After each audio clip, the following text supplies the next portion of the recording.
The topics and opinions expressed in the following show are solely those of the hosts and their guests and not those of W4CY Radio, its employees, or affiliates.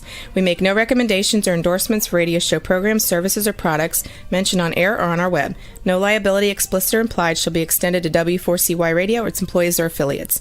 Any questions or comments should be directed to those show hosts. Thank you for choosing W4CY Radio.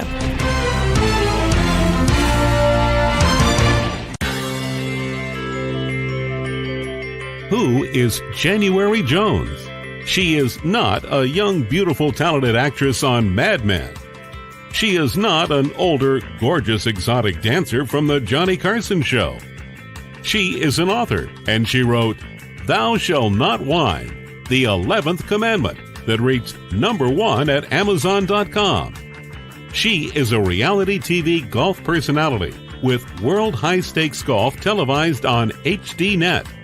She is a humorist and winologist expert. She is your featured host today on January Jones Sharing Success Stories. So sit back, relax, and get ready to laugh and listen to Ms. Jones with her eclectic roster of guests as you learn life's lessons. These stories plus sharing equals success. Welcome, and remember, beware, because you are entering the no whining world of January Jones.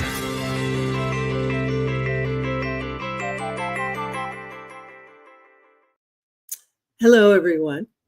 I hope you're having a wonderful day. I'd like to welcome you to our podcast today. As you can see, I'm doing the Glitter Granny deal. I will soon be doing affiliate marketing at Amazon, and we'll be selling books and products, and there'll be a lot more information to come about Glitter Granny gifts that'll be available for everyone. Now, for my listeners, let me ask you a question. Have you ever met a songwriter? Now, would you like to meet one whose first song went to #1 Country Song of the Year in 1983? Tell me, have you ever heard of the song Jose Cuervo? Well, if you've ever been drinking tequila anywhere, I'm sure you've not only heard it, you probably sang it. Can you imagine meeting someone who's written a song and now she's done something else? She's written a historical fiction novel. Now it's your chance to meet someone who is both a songwriter and a novelist. Have you ever heard about a book entitled Pearl? Well, it's one of those books that I just read recently, and this is music to her ears. I loved it so much, I couldn't put it down, and I just plowed through it in a day and a half. We'll be sharing that with you today. If you can answer yes or maybe to any of these questions that I've asked you, then you're in the right place. And I'd like to welcome you to January Jones Sharing Senior Success Stories. Now it's time, relax, rest, go get some cheese, get some crackers, pour yourself a glass of wine, and let me tell you a little bit about my guest today. She wrote Jose Cuervo in 1983 and saw the power of music firsthand. This was her first song she had ever written, and she's going to tell us how it came about. It became a honky tonk anthem, and it hit #1 on the charts, and it was sung by Shelly West. In addition, Billboard Magazine named it the #1 country song of the year, and it earned her a Grammy nomination. Now, I'm very pleased to introduce you all to Cynthia Jordan. Hi, Cindy. How are you today? I'm doing great, January. How are you? I'm wonderful, and I'm so happy to have you with us. I will share with our listeners that we recently just met, probably a month and a half ago. And it was so exciting to read your book. Incredible. But let's back up a little bit. Tell us what it was like when you wrote that song. How did you write it? And give us a little background on that. I was a cocktail waitress in the 70s. And every night about 11 o'clock, the bartenders, we'd all have a shot of Jose Cuervo tequila. Just kind of catch up with the rest of the crowd. There were baby boomers partying, right? And I came home one night and saw my guitar sitting there leaning on my couch and waiting for my boyfriend to show up. And I wrote it about 10 minutes. I'm a classically trained piano player, so I love music way. And but I picked up the guitar when I was in Girl Scouts and learned a few chords and just sat. I was listening to the song Sunday Morning Coming Down by Chris Christopherson, and I just started, it's Sunday morning, and I just talked about drinking too much tequila. Well, I guess we all could have talked about that during those years. And then were you amazed when it had such an incredible launch and became so popular so quickly? You know what's interesting about it, January, is I had my enlightening spiritual experience with tequila because I totally understand the way the universe works, the way God works. That's how I learned. Was I had a day, my record was out in Los Angeles. I was a local celebrity there. I opened for big Nashville acts in the Palomino Club in North Hollywood. And so my record number was first, and it was on Warner Brothers, but Nashville never promoted it. So I had a day where I was so mad. Oh, I was angry. And I had been raised Catholic and knock at the door, all that stuff. I'm thinking, this is crap. This isn't true. None of that's true. I was so praying and praying and praying. But here was the cleanse. When I finally said, why don't you do it if you even exist? I was so angry. I was like, you think solar systems are supposed to impress me? The ocean, the mountains, you know. I said, this is a hit song and you know it, so why don't you do it? And within 2 years, I had Song of the Year with Shelly singing. Oh, yeah, it's a wonderful song. I was hoping we could play it, but we were talking earlier that there's something with the copyright issues. Well, and January, I'll just sing a little bit of it for you a cappella. You know, okay, go ahead. That's fine. So it goes, it says, it's Sunday morning and the sun is shining and my eye that is open and my head is spinning. I was the life of the party and I can't quit grinning. I had too much tequila last night. And then the chorus is, Jose Cuervo, you are a friend of mine. I like to drink you with a little salt and lime. Did I kiss all the cowboys? Did I shoot out the lights? Did I dance on the bar? Did I start any fights? But here's what made it a hit. Now, wait a minute. Who's this sleeping beside me? Okay, I like this. Now, wait a minute. Things don't look too familiar. Who is this cowboy who's sleeping beside me? He's awfully cute, but how'd I get his shirt on? I had too much tequila last night. That was the line that made it a hit. Anyway, just got a royalty check yesterday, so somebody's hearing it somewhere. Well, it's probably, I've been listening to it a lot.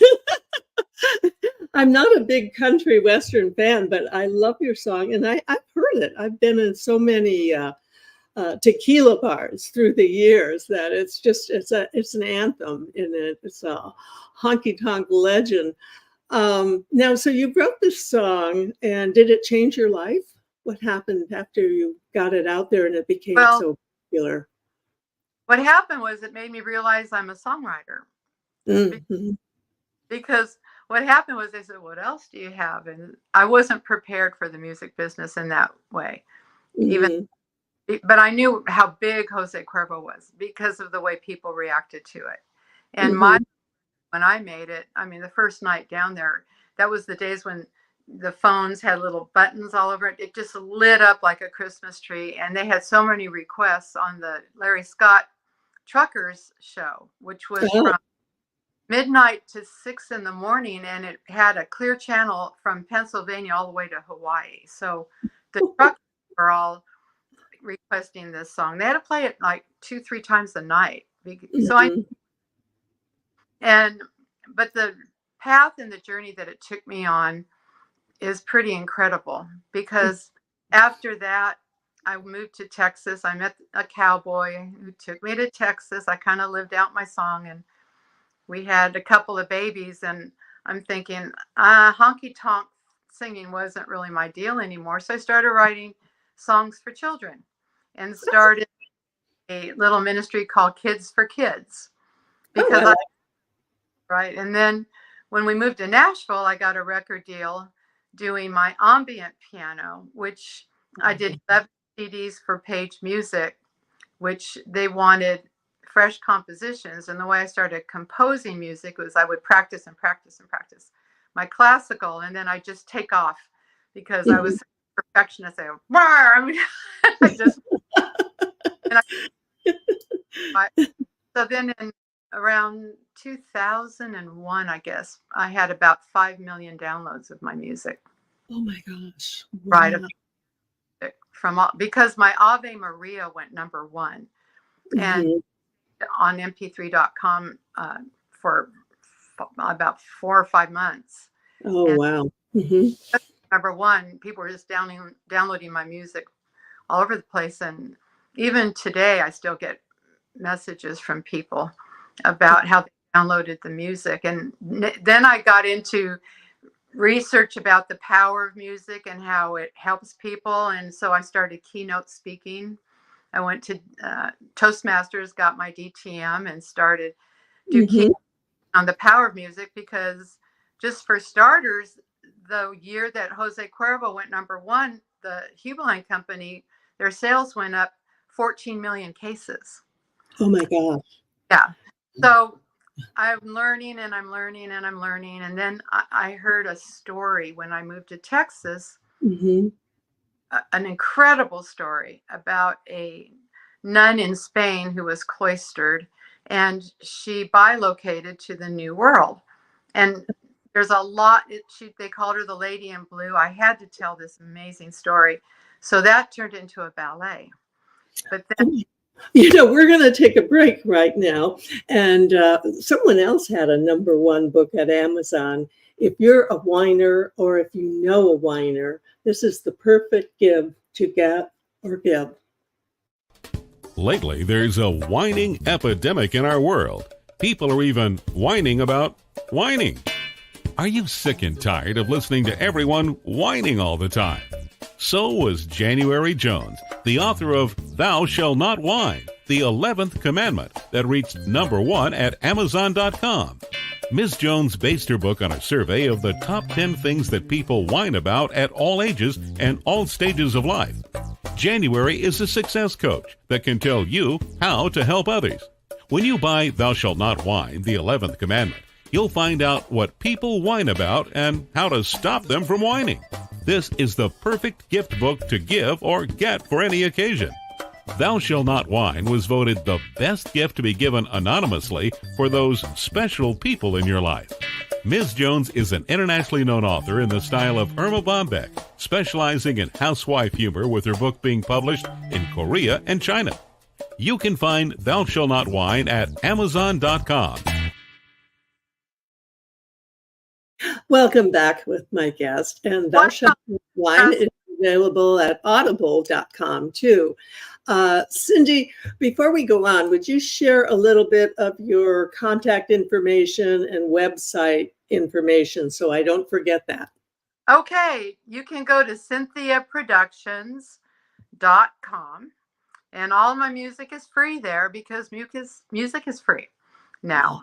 So all my music is free. You can download it on your computer, and you can have Jose Cuervo, the original, and all kinds of. So, yes. Yeah. And that won't whine. If you're whining. Well, you're a perfect person to have on senior success stories. Actually, we're going to call you super senior because you're a songwriter, and you then pianist extraordinaire, produced a ballet. And now I know you're writing some more books. And tell us a little bit about this latest book, the one I love so much that I couldn't put down, which is entitled Pearl. And it's an interesting, fabulous story. Did this have any connection to Los Angeles, where you live in Texas? Yes, in San Angelo. So they said at one time if you were put a roof over the town of San Angelo in Texas, it would be a giant brothel. Okay. Because that's what it was founded on, which is the Wild West, the brothels, the saloons, and the gambling and the drinking, right? So that was the Wild West and why they called it that. And so I bought myself a saloon outfit, and there was a place down there called Miss Hattie's, and I would do honky tonk piano. And I was thinking about the girls there. And and I thought, okay, there's the fun. And here's the thing, January, all of us women can relate to this. All of us can. We understand that in our soul about this because we love to have fun. If our lovers are great, we love that. We love to get a little buzz maybe on some wine. I mean, we've all experienced that kind of thing. These girls, most of them in those days didn't live to be over 30. They were they were on Lanium. It's the oldest profession in the world, that type of thing. And I started relating to those girls, just understanding what that business was and how it was to be in that business. And I came across these two women in Chicago, and I started doing on them, and they were the Everlay sisters. They had the most famous bordello in the world. But the interesting thing about that, they made millions of dollars, and this is in the early 1900s. But the doctors that would check them every week told them, don't have intercourse with your clients. And I went, wait a minute, because of these, which us, that women, that's the thing that turns into our responsibility, especially the pregnancy. We're responsible for that. And know the stories that happen with all that. So I thought, okay, wait a minute. Nope, no intercourse, but pregnancy, and because of pregnancy and disease. Also, the women were taught to be ladies. They wore beautiful gowns. They had the finest chefs. They had the best musicians. They had etiquette lessons every day. And this is the story. They were caught up on current events. So they were basically defined, I would define them as beautiful women, high class, beautiful women with a parlor of happy endings. Let's put it that way. Okay. And I thought, this is a really good message for our culture and our girls today. Of the culture where it is right now, and the self-esteem in young women is, there's no respect. I mean, they've got this whole booty call thing where they don't even ask you your name, or let alone a cup of coffee, So I'm thinking, we have to get back our power as women, and this sovereignty of who we are, and to teach our young girls to hold them that sovereignty and hold their power, because we all know that any of us, even in our happy marriages, sometimes I felt like I was a sleeping pill, Sure. This brings to mind, like, now we have the high class escort services, which they talk about, which is kind of comes down from what you're talking about. And, I think that women in the early part of this century, last century, we're now into the next one, but they were just, they didn't know anything about sex. And it was something that was whispered and no one talked about. And you were technically not supposed to enjoy it. And I was raised Catholic like you. And basically, we were taught, I say they tried to brainwash us, but didn't work with us. But we were taught that sex was only allowed or permissible to become impregnated. And so you see these women who were having baby after baby after baby. And you can see how they were very comfortable with telling their husbands, maybe you should go somewhere else for yourself. Well, not only that, but it was impolite to have intercourse with your wife if she was pregnant. So, poor guys would wait, but we have to understand, and in the book Pearl and in the musical, which, by the way, the musical, we performed it in Texas last summer, sold out every night with standing ovation. Okay. Wow. Yeah. So we're on course to go to Broadway and do the whole deal, because it's a powerful, powerful message. But there's one part we have to understand ourselves as human beings, and understand ourselves as mammals, and understand ourselves as just emotional beings, right? And so Miss Pearl, she tells this young gal who comes to her parlor, the girl says, "Is sex bad, Miss Pearl? Because I'm getting these feelings. And I can't help it. I find myself looking at the back parts of men, and sometimes I'll look at the front, and I'm my center. I'm gonna go to hell." Yeah. Does this sound familiar? And in our generation, right? And Miss Pearl said, "No, honey. How old are you? No, it's natural." She says, "How many times can a woman give birth in 9 months? Once. Yes. How many times can a man father a child in 9 months? Hundreds." So we're wired that way.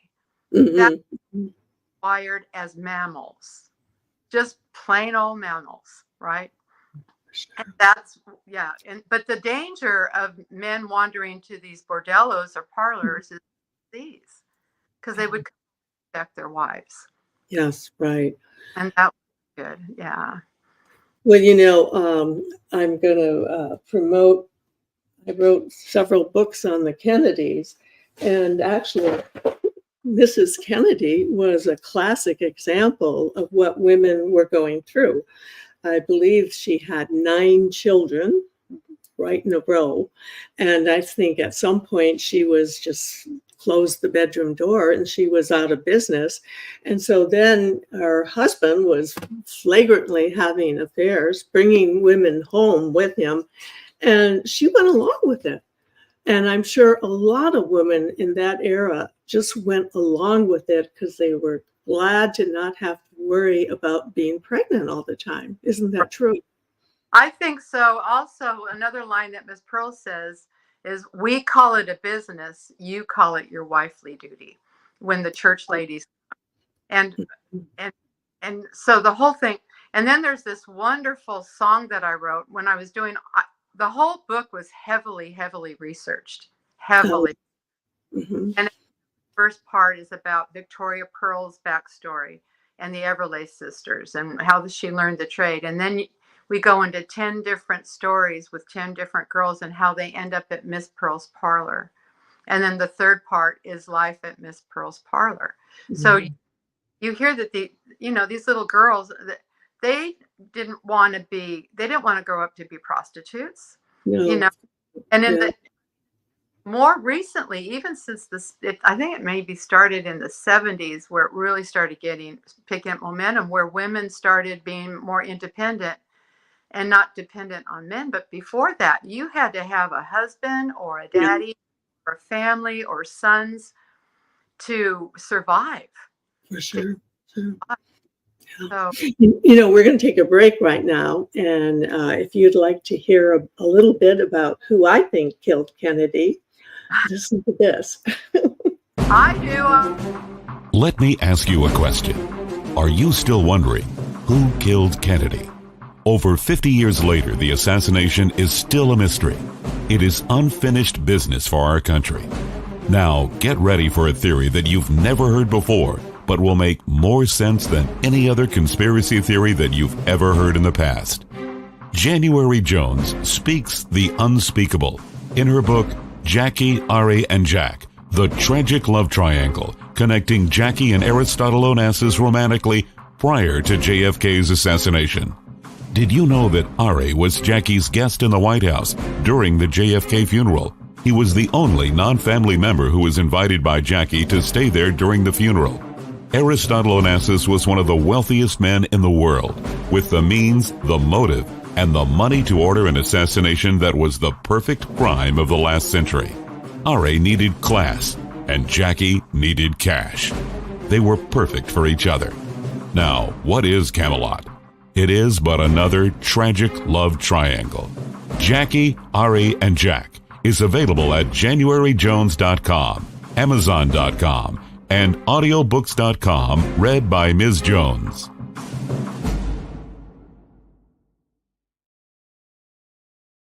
Welcome back. We're here with Cynthia Jordan, and she's sharing with us some stories about the city of San Angelos, and it's in Texas. And her book is really totally researched, and it is truly like just reading a piece of history.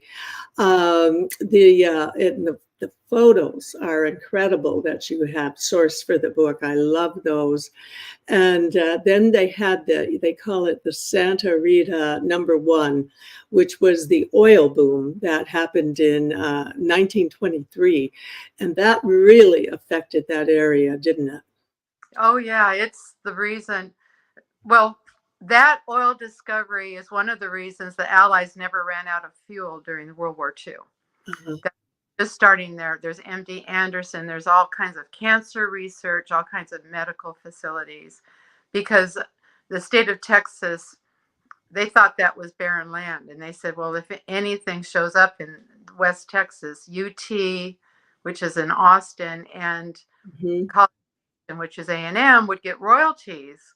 And so when you see all of the graduates and all of the work and all of the amazing things that have come out of those two educational places, it's because of Santa Rita. They got, those are, every time you see those pumps in West Texas, that's cha-ching, cha-ching, cha-ching. Yeah, we just recently did a show with one of our guests who wrote about the Osage Indians, and that was the movie that's nominated for an Oscar. And that the oil just was such a event because they gave them land that no one wanted. And then all of a sudden they became the wealthiest people, some of the wealthiest people in the world. He told us this one story about they would buy a Pierce Arrow and they were never told about refueling, putting gasoline in it. So they would just drive it until it ran out of gas and then just leave it alongside the road. And there's so many stories like that. And so now your play is hitting. Did you write the music for your play, for your musical? How did that come about? I did all of it. And you can listen to the music on the website or just go to pearlthebook.com. In theater, the book is the script. So pearlthebook.com, and there's a lot of photos. There's sound clips from the, sound bites from the musical and all the music. One thing I'll bring up for all of you lady seniors was in my research one time, I was looking through it and I went, you've gotta be kidding me. I had to write about it. I just had to write about it. And it was about Dr. Mortimer in England. And so in the old days, like you said, men were not educated. It's not their fault. Women a lot of times will fake orgasms. And so the men think they're doing it right. And it's not their fault. So, I mean, just were never really educated. And so what would happen was when women were having probably PMS, which, we all know what that is. Mm-hmm. Sure. Then they would go to the doctor and the doctor would massage them to have an orgasm. And that was a treatment. It was called for female hysteria. Well, some of these women, it was called female hysteria, and they had posters. Look it up. You'll see these posters with these doctors advertising, right? Oh my gosh. Oh, yeah. And so I said, I've got to write about this. And so, you know, someone would just go like this, and these poor doctors would be sitting there for like 45 minutes, an hour, and, whatever. And Mhm. so this doc, the doctor in Dr. Mortimer Uh-huh. in, invented the vibrator. And so what happened was, and he was in that same practice, right? Uh-huh. And so it was zip, next, zip, next, zip. But it was never talked about Oh, in no. my company or any of that. Well, they would have tea and they would say, "Oh, you really need to go to this doctor. He Oh. has a," yeah, because they didn't know what all that was. It was all Mhm. about the men, the men, the men. My mother about about how to satisfy a woman, and Yeah. so that's all in the play, and the musical and the book. It talks. Oh, that's amazing. I think Dr. Mortimer, he should be given an award. Oh, yeah. I mean, and he right, and so in our day it was. Yeah, so you want to hear a funny story? I worked at the Guild Drug, and they had these things that looked like a cone, Mhm. and they showed this woman massaging her face, right? Uh-huh. And I thought, that's cool. I bought one for my mother for Christmas. I don't know what it was. Um, I just thought it looked cool. yeah. Well, we've come a long way. We've come a long way. But, I think it's an important subject to open dialogue, especially between women and especially young girls. Mhm. How to hold your sovereignty, how to demand respect, which is what the Everlays did. And such a strong, powerful message for women, because we really do, we do what we want, we do what we feel like we have to do to keep peace in the house. But, Mhm. and we don't worry about ourselves as much. I mean, most women, now, of course, we know the others, but we're always just trying to keep things, Yeah. balanced. Well, it's you look back at it and you know truly that no woman, as you said earlier, would choose to be a lady of the evening or a prostitute or to service men. But most of them were there because they had tragedies that happened in their life. Like some of these gals in your book you wrote about, they were widows, some widows with children, some were abandoned by their husbands, some basically were thrown out by their families, and they were just left, they were on their own.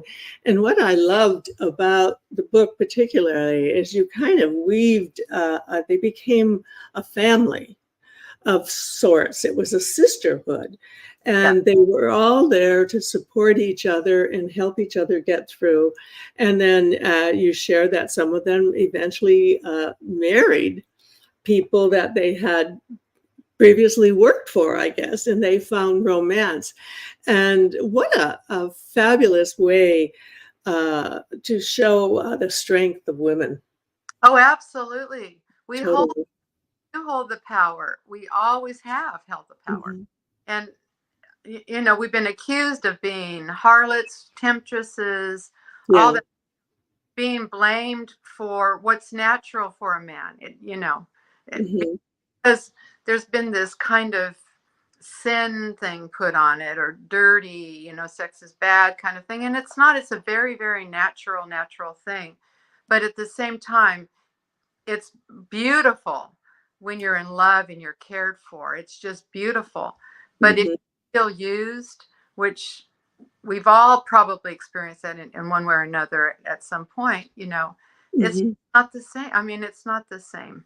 So, Mhm. this is really about, the book is about falling in love and making love, uh, and loving women, and no judgment with women. And like you said, the sisterhood, these girls all took care of each other. And in fact, the Everlay sisters, they promote, they would want their girls to get married. These Oh, wealthy men. The Everly sisters, you had to be wealthy. You could not be disrespectful. It was an elite group of men that were allowed into the Everly house, but especially that you could not be disrespectful. If you ever were not a gentleman, you were never invited back. You could, no matter how much money you had. yeah, yeah. I loved that about them. Yes. Oh, that's amazing. Right now I'm going to share two of my books about priceless personalities. These are people who have been on my podcast through the years, and I've enjoyed sharing them with you. Have you ever Great. met someone who was unforgettable? Someone who has touched your heart and soul? People who have faced difficult problems? People who have struggled to find solutions? People who fearlessly shared their stories? People who have not only informed you but inspired you? People who have priceless personalities? I have been fortunate to host an internet radio talk show called January Jones Sharing Success Stories, and it has been my privilege to interview hundreds of guests. My guests have shared their stories, their struggles, their secrets, and their successes in their own words.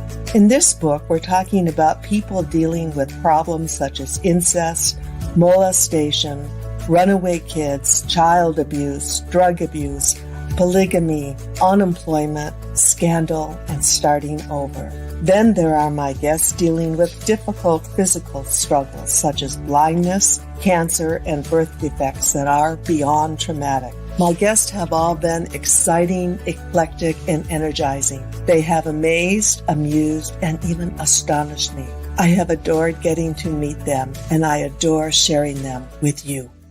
Attention all listeners. Priceless Personalities, Success Stories Shared by January Jones, Volume 2 is now available at Amazon.com in paperback and Kindle editions. You'll be able to meet 10 amazing people who will be sharing their own personal stories with all their struggles, successes, and solutions, sprinkled with lots of humor and hope. Priceless Personalities features a teenager who becomes one of the famous Supremes from Motown, a nurse who as a humorist helps people to heal, an inspiring laughter yoga instructor, a mother dealing with the loss of a child, an incredible motivational speaker, a woman who married 5 times, a gifted paranormal nurse, a wise economist, a funny female humorist, along with an older man sharing his sweet childhood in the Deep South. January's guests are all amazing and amusing. You will never forget meeting them. Go to Amazon.com for your own priceless experience.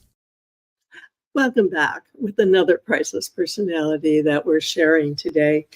Cynthia, let's talk a little bit about our senior success stories, yours and a little bit of mine. I wrote my first book 30 years ago, and I was 50 years old, so everyone knows how old I am, and I'm celebrating it.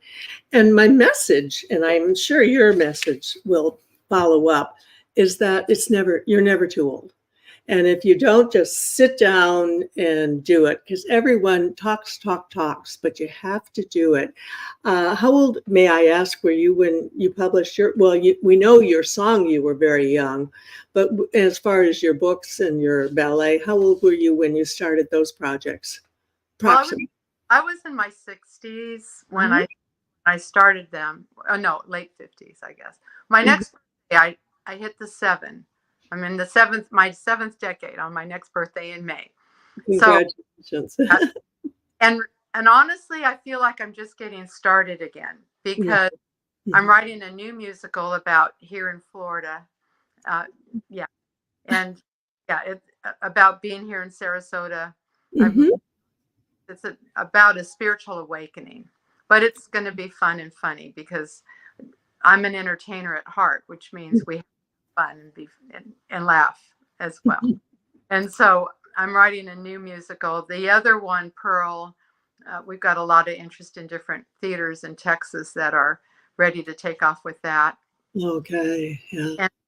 But I think it's important.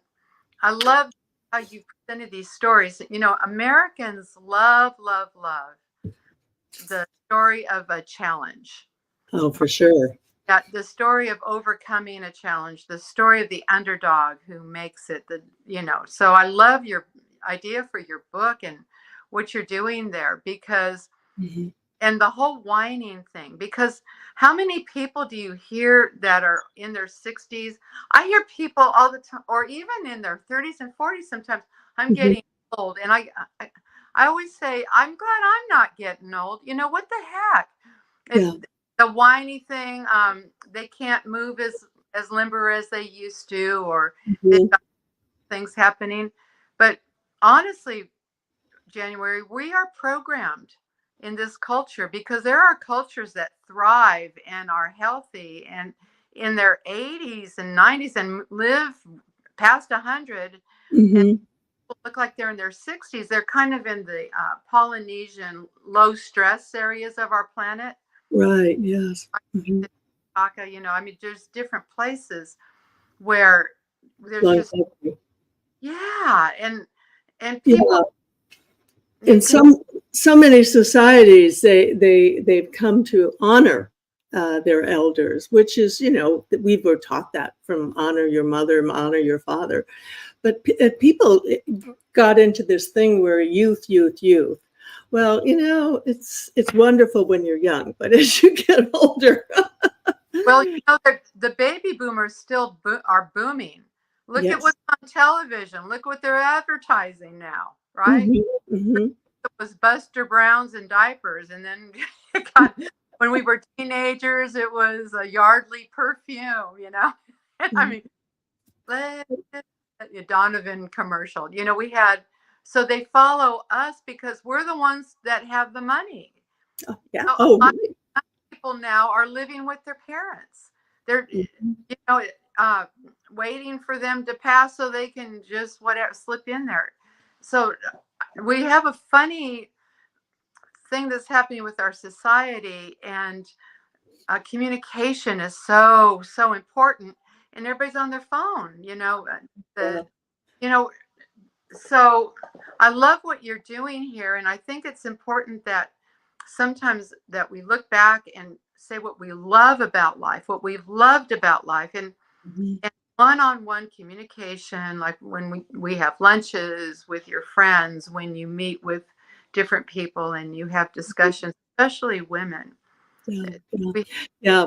And that's why I'm going in this direction of the glitter granny, because I, I think that's my market because I'm in that age group, and you see so many people who are grandparents. It doesn't just have to be women, but they are at a stage of their life where they have enough money. They're not out trying to make a buck to survive, and they all have a lot of extra income. And guess what they like spending it on? They like spending it on their grandkids or themselves.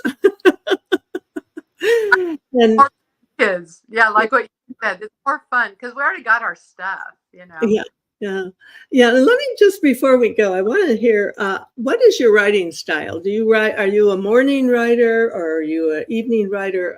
Because I think that tells me a lot about you as a writer. When do you write? I write when I'm inspired, and I have learned how to just shut the door, and you'll probably find me in the same pajamas for 3 days. I pop out to eat and Uh-huh. whatever. But the books that I write, the songs that I write, I've learned.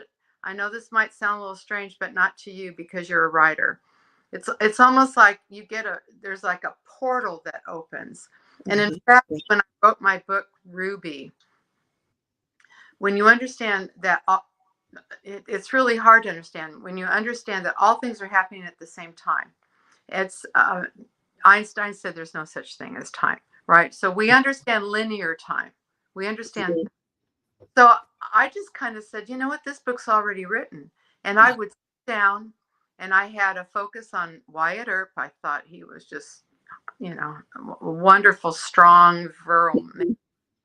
And Ruby was created like that. I didn't write it just kept flowing through. But so did Pearl and so did Diamond. I didn't write an outline. Well, so let's share with our listeners that this is, Cindy calls this the gem series. Right. So you're starting off with Pearl, Ruby, and how many gems are you going to write about down the road? Well, I've got, so right now there's Pearl, and then Diamond is the sequel, and it talks about what happens to all those girls. And on my hometown, which was Redondo Beach, California, where my dad was born at Universal Studios. And so I grew up in that Hollywood, was 15 miles from us. And so it's right about the New York Broadway coming to the California and the Hollywood to do the movies. So that's what that's based on. And then one of Pearl's girls, of course, becomes a famous star. And then Ruby is, you meet Ruby and Diamond, but she is friends with Wyatt Earp and his wife, Josephine. So, and that's researched, the whole OK Corral and all of that. So fabulous, wonderful. It gives a lot of insight to the Wild West and how things were run in our country. You've got quite a few things on your drawing board. All of them have the underlying theme of the power of women. Women, yes. All women's issues and what our true power is. Right. Yeah. Thank you so much for visiting with us and sharing your stories, your senior success story. And I've loved having you with us. And I hope our dear listeners have enjoyed our time together today. We tried to be informative and inspiring. Informative, oh my gosh, we learned about so much today that some of you may never have heard of before. Surprise! I will be back next Tuesday live at 3 p.m. and my upcoming guests will all be eclectic, exciting, and energizing, just like Cindy was today. My 80-year-old thought for the day is that you must be very, very, very nice to your children because they're the ones who are going to decide which retirement home you go to. Thank you for entering the No Wine Zone with us today and share our stories and our show with everyone you know. Remember, it's time to stop whining and then start smiling. And if that doesn't work, then you can just start eating chocolate. Lots and lots of chocolate and maybe have a glass of wine too. Thank you, Cindy. And I can't wait to have you back when Ruby's done. And just to keep us informed about all your wonderful projects. You're at such an exciting time in your life. And I'm so glad you could share it with us. Ruby is finished. Oh, okay. The next one's going to be Emerald. Emerald. And Emerald's going to talk about the Misty Isles, the witch burning times. Okay. It gets better and better. We'll schedule that one for the St. Patrick's Day show for sure. Okay. Goodbye to everyone and take care and stay safe until we meet again. Bye. January. Thank you. We want to thank you for listening to January Jones Sharing Success Stories. Always remember Ms. Jones' personal mantra, if you can think it, you can do it. That's what all of our guests have done with their lives, and so can you. You are the ultimate success coach in your own life. All you need to do will be to start sharing your own story with your family and friends. We hope that our guest stories will encourage you to explore an equation in your future that will combine your creativity plus connecting with others will enable you to be successful too.